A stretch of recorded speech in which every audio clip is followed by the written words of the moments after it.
all new 2020. The People Next Door. Why don't you get a life, Paul? When a tiff over property lines turns to battle lines. It felt like he was inching closer and closer to your property. Oh, yes. And They're shooting. full-scale warfare. Why don't you grow up? Why don't you grow up? So how did they end up wearing handcuffs? They had cameras everywhere. Isn't that obsessive behavior? Border wars. And could you live next door to Party Central? Ever been under siege? That's what it's like. A Vietnam vet versus the Berkeley frat boys next door. They're on my roof. They're trying to break in the back door. I'm just being overwhelmed. So why did you decide to move into this house knowing you'd be surrounded by fraternities? Sigma Alpha, why? And when a friendship goes down. Oh my gosh. They put it on Facebook that we were the blame for them all getting sick. A fence goes up. That's more like the Berlin Wall. They started painting pictures of pigs on the walls. But that's just for starters. What is this? Find out when you meet the people next door. When it comes to the neighbor from hell, we won the Powerball lottery. Here now, David Muir and Elizabeth Vargas. Good evening and Happy New Year. David is away tonight. And we look at neighbors tonight who definitely are not making resolutions to be nice to each other. Starting with these people next door who have serious boundary issues in every possible way. Here's Tom Llamas. On patrol with the 2020 Nasty Neighbor Watch, dispatched to the front lines of Why Can't We All Just Get Along by neighbor expert and ABC News consultant Bob Borzada. Of all the kinds of neighbor disputes, there's nothing like a good border war to get people's blood boiling. Tonight, two tales of terrifying territoriality, straight from Borzada's inbox. First, from Poughkeepsie, New York, along the historic Hudson River, a call for help. The Ennis family says they have, quote, the mother of all neighbor disputes. We've had quite a bit of trouble with the neighbors. And so this is the entryway now into all your misery?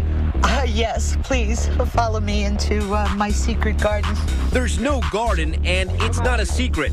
Liz Ennis is in a blowtorch hot bickering battle with her backdoor neighbors, Steve and Loretta Jaeger. This is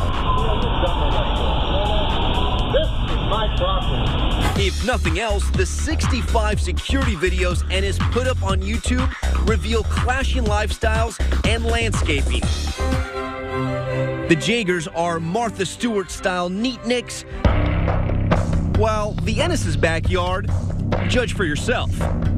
He's got a perfectly landscaped lawn that he loves, and maybe he thinks your backyard is a mess. Part of our problem is that we've been spending money on his lawsuits and whatever. You don't have any money left to clean up the backyard. Oh, no.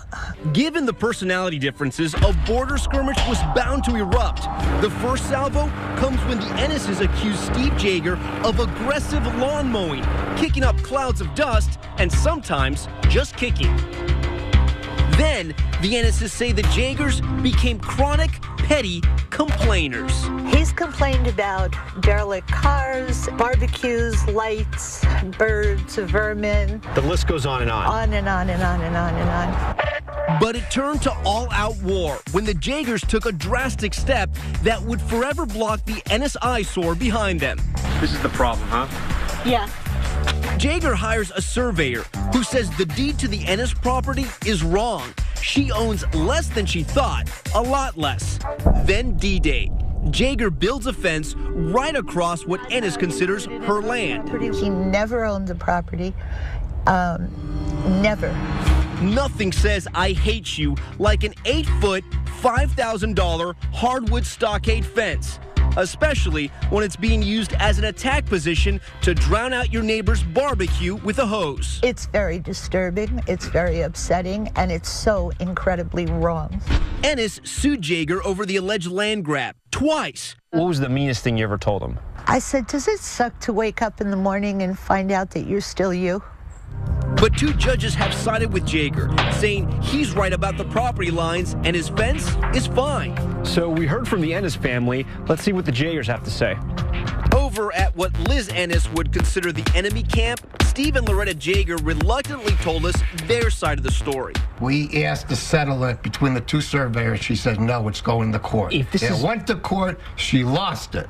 It's not her property. They say it's Liz who is unreasonable and a nuisance. This is what she done to my backyard. What is that? What am I looking at there? She killed all the grass, put the logs down in disputed property. She met her Lights on us for 4.5 years. How would you like that? That was shining into your backyard? What she did to our us. house. Into our It lights up a whole backyard. It's like a tennis court. Now it's time to go back to the Ennis family and find out what they have to say.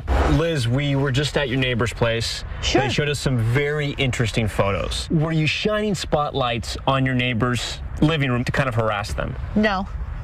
Liz also denies killing the grass. It's the Neatniks versus the Mess Squad. So who's in the right? We'll find out shortly. But first, we're off to check out another report of a neighbor from hell. It's just in at neighborsfromhell.com headquarters. An email from Paul Sohaki and Catherine Gannon up in Cooperstown, New York. They say they have a shocking neighbor from hell story. The Sohakis have been in a very bad neighbor dispute with their neighbor, Gene Ellis. It says here the neighbor attempted to steal their land.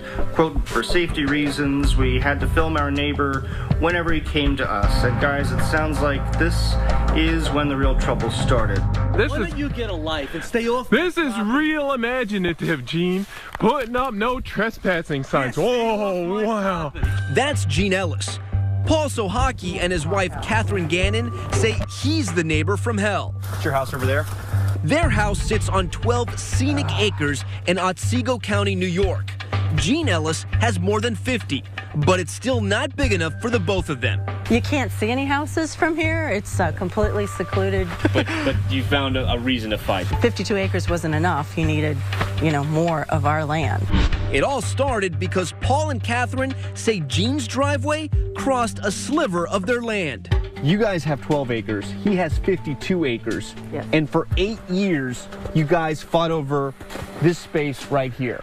He never asked permission. He said, you're not going to prevent us from driving on this driveway. Paul and Catherine installed security cameras to document Ellis, and he started snapping pictures back. I'm on my own land. Someone's taking pictures of me. Oh my gosh. So you finally went out and bought a camera, eh? I did. Say cheese. Oh yeah, you've been nothing but the best neighbor to us, let me tell you. He comes right up to here with cameras and yelling things. Paul and Catherine say that Ellis was harassing them and trespassing on their property. They caught him on camera, dumping dirt, mowing the lawn, and posting no trespassing signs. Gene, you are the worst freaking neighbor that has ever existed. Well, why don't you listen to yourself and grow up? Grow up! Children grow up! Mature than you. Grow up! Hey, why don't you grow up? Why don't you grow up? But things don't get really interesting until Paul and Catherine take their videos to the county district attorney, John Meal, pleading with him to do something. When we come back, he does. But you won't believe who winds up in handcuffs. Oh, by idiot, by liar, by criminal. When we come back, the border wars hit DEFCON 3. Gene, just stop. There's reality and there's reality. Plus, a chainsaw massacre. You heard the buzzing of the chainsaw? The angels sang. It's game on and fence down when we return. 2020 continues with the people next door. There are some tried and true strategies to turn the tide in a neighborly border war. You can build a fence, you can file a lawsuit, or if you're Liz Ennis in Poughkeepsie, New York, you can fire up your trusty chainsaw. Now that's a game changer. Her backdoor neighbor, Steve Jaeger, put up a fence on what Liz considers her property. After her legal efforts failed, she turned to more direct action. Figuring the best defense is no fence, she ordered her handyman, Jose, to go to work. When you heard the buzzing of the chainsaw? The angels sang.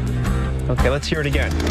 As the chainsaw buzzes, we begin to wonder, how does one get to this point? A couple of times it has happened where people will reach out to me and they wind up being the neighbor from hell themselves. What did you think about that when they chainsawed your fence? Oh, we were very upset.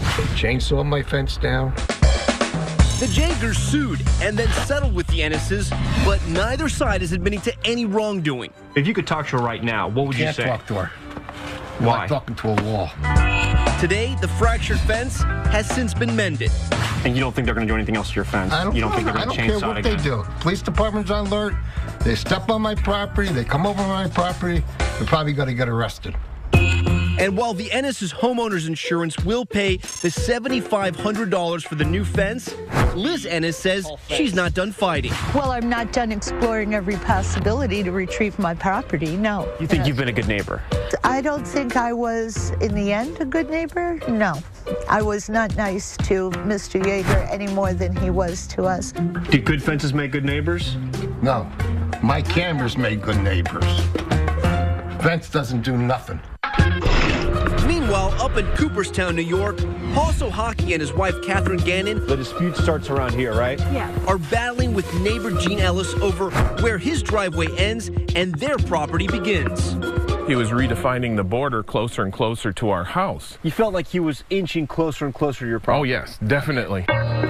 Paul and Catherine sued and then settled. Gene Ellis agreed to move his driveway off their property. The civil suit agreement was that he was not allowed to be on our property or it was contempt of court. Case closed, right? Wrong, because Paul and Catherine kept their cameras rolling. What's that over there that connected to that tree? That's one of our cameras. These are the cameras that we use. Satellite information's encoded on them so that you can go on the internet and track exactly where you've been.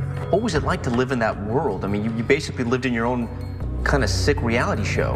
It was a reality show.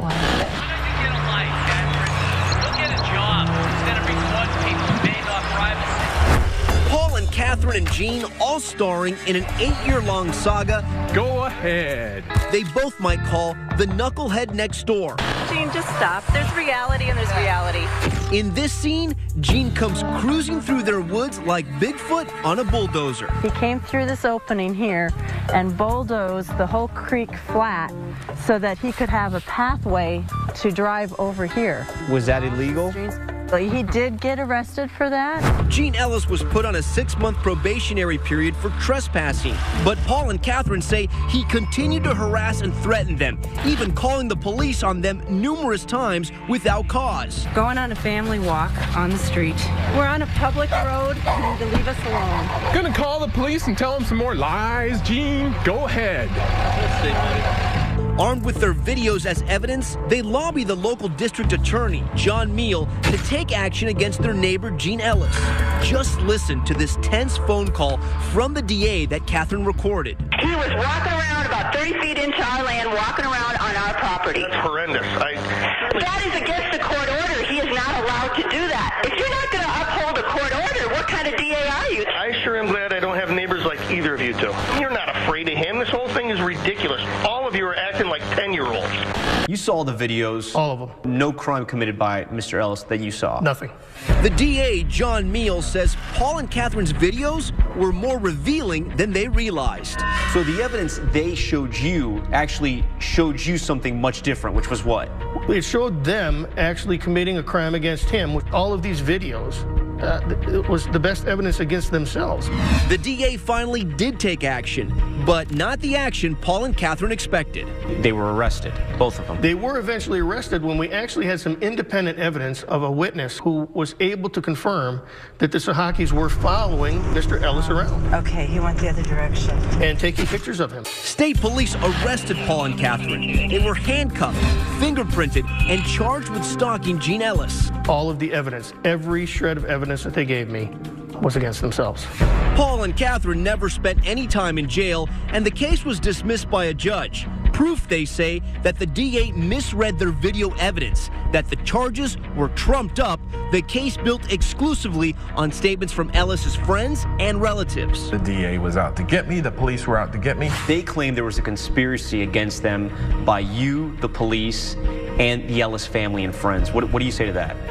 I know they do, and that's just completely incorrect. And if they truly believe that, I feel sorry that they do. You think it became obsessive? on their part? I believe they are obsessed with Gene Ellis.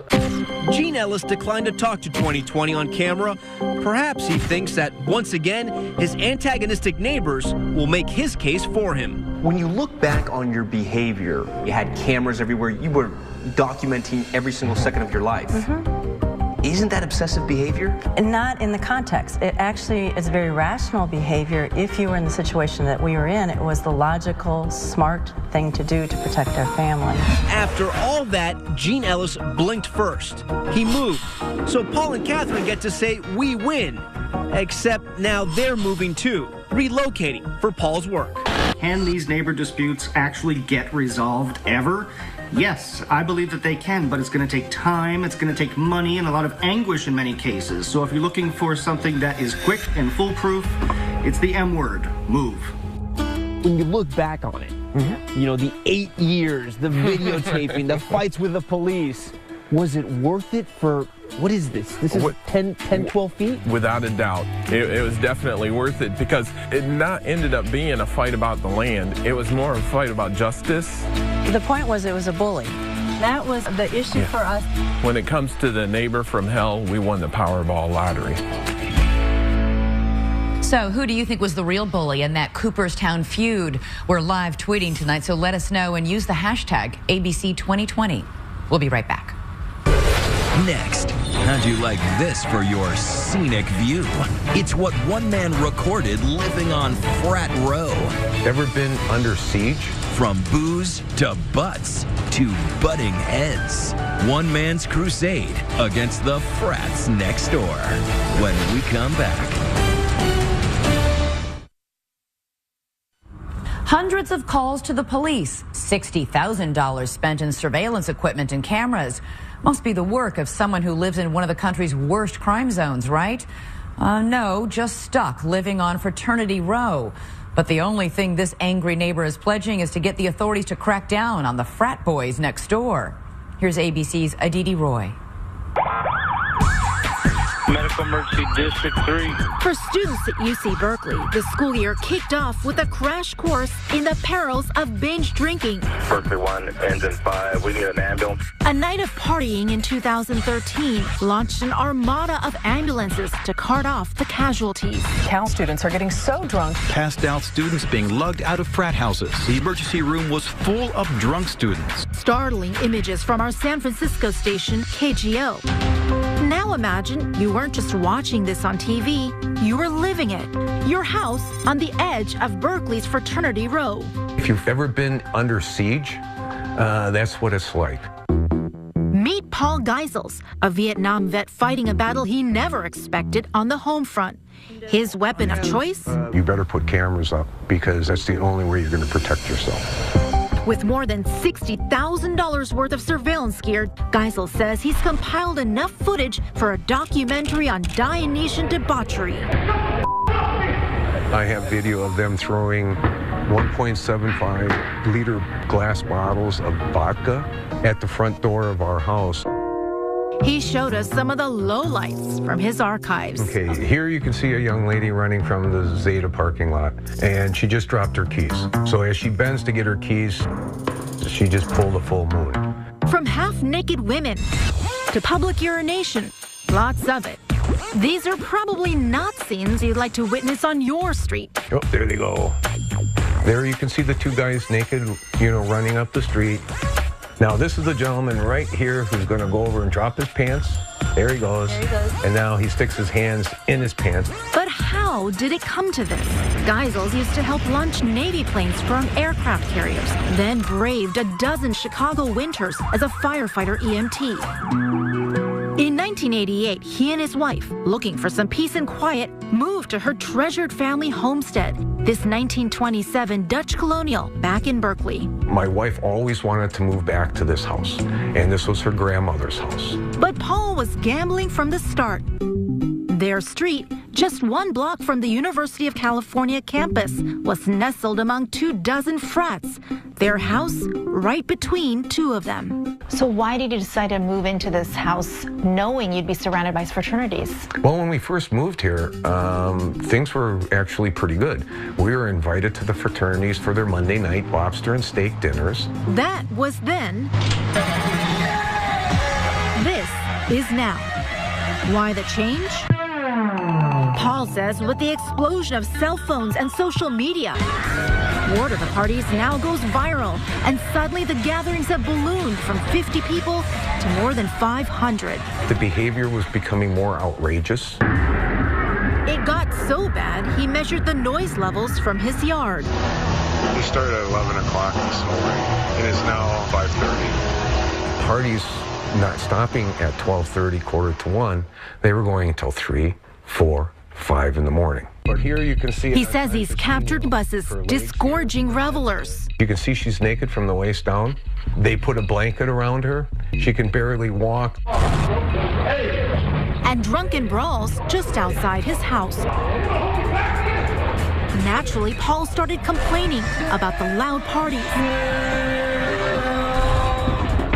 His garbage cans knocked over. Kids throwing things. And throwing up. And he says that's when things got personal. You've had furniture thrown from up there. Yep.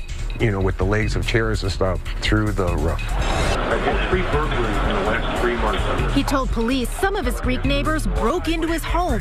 They're on my roof. They're trying to break in the back door. I'm just being overwhelmed.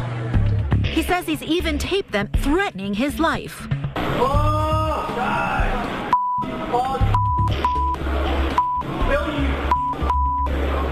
You've had death threats? Correct. How many? More than I can count. We've had windows shot out, saying that we're going to kill you, we're going to burn your house down. And he's not the only one who complained. We have 122 pages. His lawyer, Yolanda Wong, showed us this long list of police calls about Berkeley's frats. She says an average of 400 a year. Looking at the sheer number of times that they're called out and they respond, it doesn't seem like a light touch. The light touch is there's no arrests. They go and they say, oh, boys, behave, but no one is taken to jail. When he's called Berkeley police, Paul says they've responded, but the parties haven't stopped.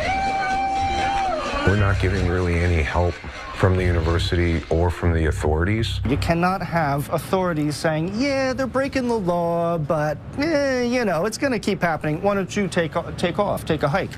2020 reached out to the Berkeley police, who tell us they take all crimes seriously and address concerns about noise complaints, loud parties, and alcohol issues. And the university tells 2020 it works with its frats on safety issues and strips frats of their university affiliation if they break the rules.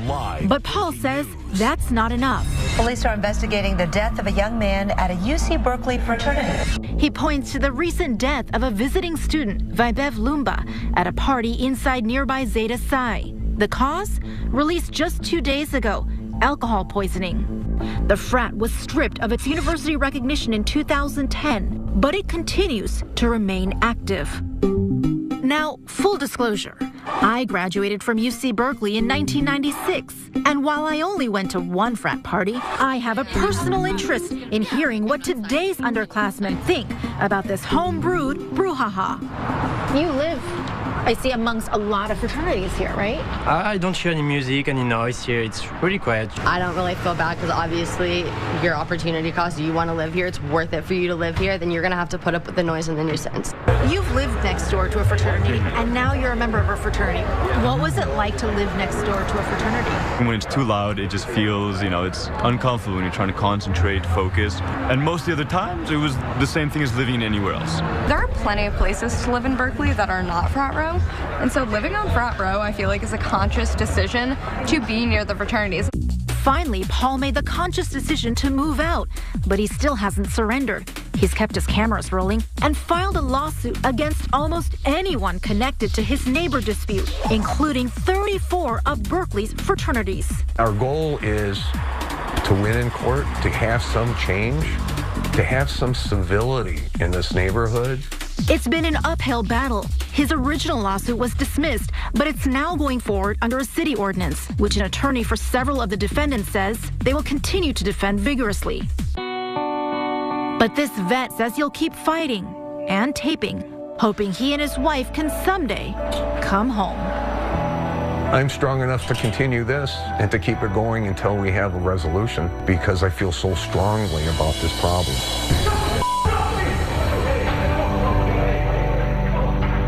So should he sell the house? Who would even buy that house? Would you? Or should the police take a tougher line with those fraternities? Let us know your thoughts. Use the hashtag ABC2020. We'll be right back. Next, a 12-foot tall fence was bad enough, but covering it with pig pictures? What did you think when you saw those pictures? Oh, that they were calling us pigs. When we return.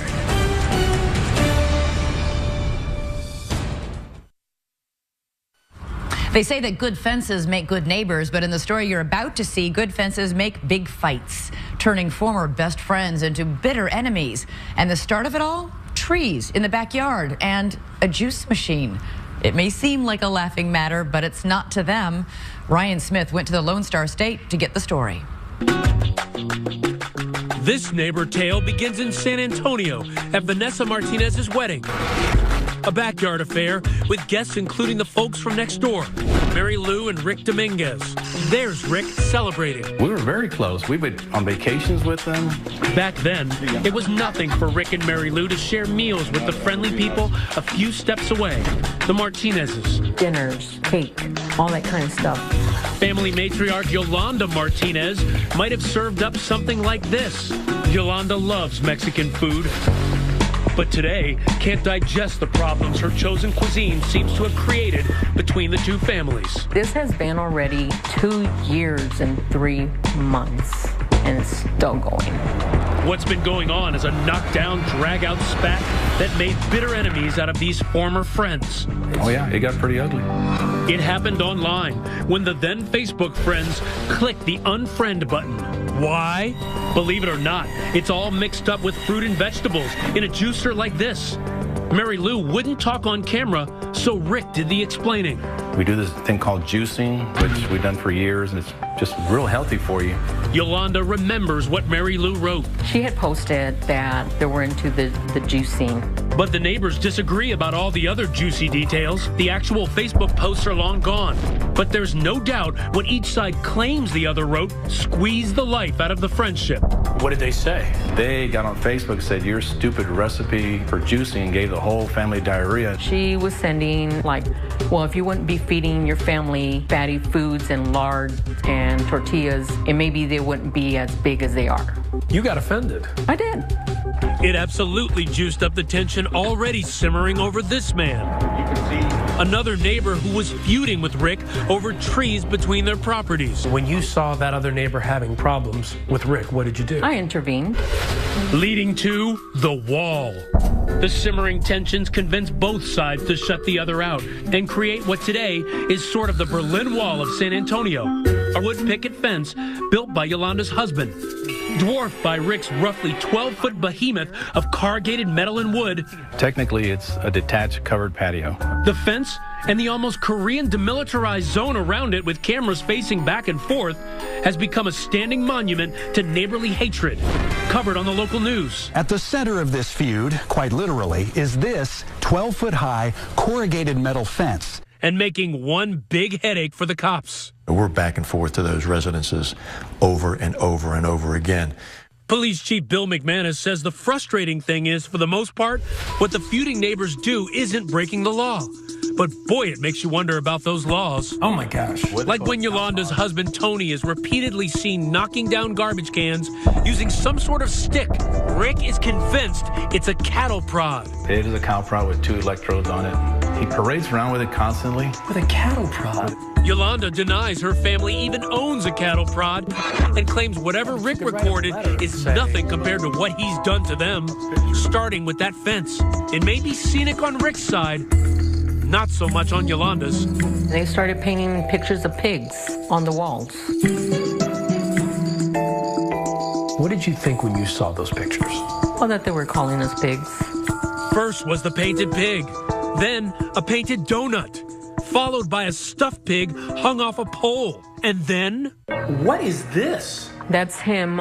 We can't show it, but on this banner, Yolanda says that's a stuffed pig in a simulated sex act along with an obscene message. What's he do? He's trying to taunt you? I don't know. Rick says what he was doing was responding to a camera Yolanda's family placed 13 feet high, violating his privacy. That's against the law, so I was trying to prove a point. But in some ways that makes you look vulgar, because you're the one who's posting an FU sign and simulating a sex act to a toy pig. Well, tell him to stop videotaping us in our pool. But Rick is in the security camera arms race too. In fact, he runs a surveillance business out of his home. And as the volley of accusations escalated, Yolanda's daughter Vanessa, that beaming bride from happier times, claimed she was being violated.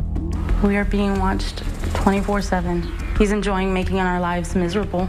Every time we would step foot outside, either the front door or the back door, he'd be out there harassing us. How was he harassing you when you would walk out of your house? As soon as we walked out of the house, he would start making the pig noises. Pig noises? Yup, just like these pig noises Rick added to video he took of Yolanda and posted on YouTube. Once you get to that point where you are making pig sounds to harass your neighbors, you are emerging as the neighbor from hell. I have tried to be the one, to be the strong one, and it's hard to be the rock, to try to keep the family together. Especially after the garbage can incident. The animosity was bound to boil over, and sure enough, last January 13th, it got physical. So what's happening here? This is Rick. Yes. Yolanda's second daughter, Yvonne, and Rick on a collision course with a giant trash can. He's getting ready to put the trash can right in front of him. He deliberately pushes it, yes. Watch again. Knocks her down. And she didn't have scrapes on her legs, and right there he starts mocking her. But go next door, and it's a totally different view. She comes running towards me, kicks the trash can, fakes a fall, and then calls the police. Seeing this video right here from this perspective, it tells a different story. Of course it does. Still, it's the one incident that led to charges. Assault against Rick. He pled no contest and was fined in order to do community service and attend alternatives to conflict training. But could any training prepare him for Yolanda's retaliation against his security cameras? What did you think when you saw this? I was shocked. He's referring to the yard sign. They put up this sign that says perverts next door, cameras pointed at our house and our children. It's hurt our business. Some of our customers are questioning why the neighbor's calling you a pervert. Rick says when the cops told Yolanda to remove the pervert sign, they just kept putting it back up. That was uncalled for because nobody believes it except them. This being America, each family filed dueling lawsuits. While justice takes its course, a judge has ordered both families to stop everything. But can any ruling ever get things back to normal on this block? Everyone else here sure hopes so. If I was a neighbor, you'd be interviewing me in prison. Okay? I would knock the crap out of them. I would much rather this be resolved before I go try to sell my house and be like, oh, by the way, there's this huge feud going on across the street. That's not exactly a selling point. If I were there with these folks, I would tell them this. We're all going to get together. We're going to sit down. We're going to laugh at each other. We're going to laugh at ourselves. Maybe we're not going to be best of friends anymore, but we have got to get this enemy stuff behind us. But even the time of peace on earth wasn't enough to get these folks on board with that love thy neighbor stuff. It's the holiday season. Maybe you go over with a wreath, some Christmas presents. Hey, how can we make this right? Can we turn over a new leaf in the new year? If we lived in a fantasy world, that would work. So at this point, they're the ones that need to change. They need to change. You ever think about going over there and just giving them a hug and saying, how can we get this thing in the past? No. But these are people who used to be your friends. Mm-hmm. But they can also be people that you don't want as an enemy. Coming up, when your neighbor's a pig. Literally. Is a pig really a pet? They're bringing home the bacon and keeping it to love. The pet is a part of my family. But one person's hog heaven is another person's pigsty. So who will win? Next.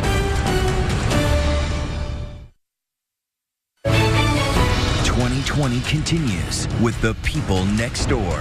Here's Deborah Roberts. Yeah, go for a ride. In the quiet of Midlothian, Virginia, a lone pig is making noise and news. We have breaking news surrounding the fate of Tucker the pet pig. Tucker the pig is the fork that's pulling this community apart. On one side of the aisle, Tucker's supporters. On the other, angry residents who don't want to see their town turned into a pigsty. Is a pig really a pet? What does he do? He does everything a dog would do. It's just like a dog. Kim Johnson's allergies wouldn't allow for a family dog. So she and husband Mark did some research on alternative pets, which is how Tucker got his pig's feet in the front door. Tucker's treated like royalty, taking a drive, dining on fruit and grains, and getting his beauty sleep. Since it's been cold, he'll sit by the fire. Pigs sleep 16 to 18 hours a day. I don't smell anything that indicates there's a pig in the house. Okay. Do you work overtime to try to keep him clean? He usually gets bathed every 2 weeks or so. And then I do usually put lotion on him because pigs do get dry skin. Tucker's willing to play the ham, posing for pics in costume, and playing with kids of all ages. Everyone loved Tucker until the day someone didn't. When did this happy-go-lucky story take a dark turn? Code officer had come to our house, and she's like, well, someone has called in a complaint, and that I had 10 days to get rid of him. 10 days? 10 days.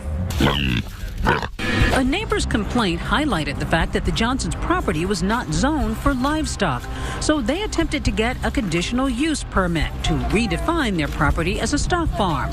The opposition cried foul. They're worried about setting precedents. If they give us a special permit, that what is next? Elephants, ostriches, zebras. Midlothian has a reputation as one of the best places to live in America, and some locals fear they may soon find themselves living near a designated farm. They've suggested that we should move. And how nasty have that been? They've gotten pretty bad. They've gotten, to the point that I guess we can call it bullying. This winter has not been kind to pig owners. A woman and her potbelly Hobie were thrown off a U.S. Airways flight after the pig caused a ruckus pre-takeoff. And in Arkansas, I feel like I've been witch hunted. Jill Latham's pet pig Suey has become a pet peeve for some of her neighbors. Though she researched and found her Vietnamese potbelly was considered an acceptable pet in Little Rock, some in the community began complaining, claiming Suey was making too big of a mess in Jill's backyard and posing a hazard to local property values. She, at one time, got a petition and was going to get the neighbors to sign it so she could keep the pig. No one signed the petition. Nobody. To Jill's dismay, the fight went all the way to the city council. I am the reason we are wasting our time in a city board meeting talking about a pot-bellied pig. The council's reading of the laws? Yes, you can have a pet pig in Little Rock, but you'll need a 300-foot buffer of land between you and your neighbors. Jill does not. She was given 30 days to say so long to Suey. Facing eviction, Suey is now suing because Jill has decided to head to federal court. I'm not willing to back down. The pet is a part of my family. Back in Virginia, the Johnsons are waging their own battle at a meeting of county supervisors, and lots of folks have something to say about it. I believe it's going to be very difficult to grant this request for conditional use permit and then in the future to deny someone else's. Please give our community closure, and please deny this appeal. When Mark Johnson gets up to speak, he makes a difficult admission. I am a man with a psychological disability. A disability triggered by tragedy. I had my 17-month-old son pass away, take his last breaths in my arms. That was a very tragic event for every member of my family. And having pets can help teach different coping mechanisms. Mark says the entire family has been comforted by Tucker, though he's the one who needs him most. So how does Tucker help you emotionally? He relaxes me. He knows when I'm stressed. He'll come over me. He consoles me. Sympathy from a swine? It's not as strange as it may sound. In fact, back in Arkansas, Jill Latham swears her beloved Suey has helped her in struggles with depression. And Mark takes this seriously enough that he recently certified Tucker as an emotional support animal. Though critics find the timing a bit suspicious. The pig is suddenly more than a pet. Now, it's an emotional support animal. Has this emotional disability conveniently been diagnosed in the last 30 days? Is that just a ploy to keep Tucker? It's not a ploy. And there's no reason that he can't be a good pet for our family. That will be up to the county supervisors, who are expected to rule in a few weeks. But the Johnsons say their neighbors best get used to the new kid on the block. You're not going to get rid of Tucker? We are not going to get rid of Tucker. My advice to everyone involved, pigs are smart. Be smart. Take a lesson from the pig. This did not have to become a war. As we say goodnight, we want to hear from you. A lot of our best, worst neighbor stories come from you. So if you've got a personal story you want to see on the air, let us know. Go to our 2020 webpage to find out how. In the meantime, thank you so much for watching. I'm Elizabeth Vargas. For David Muir and all of us at 2020, have a great new year.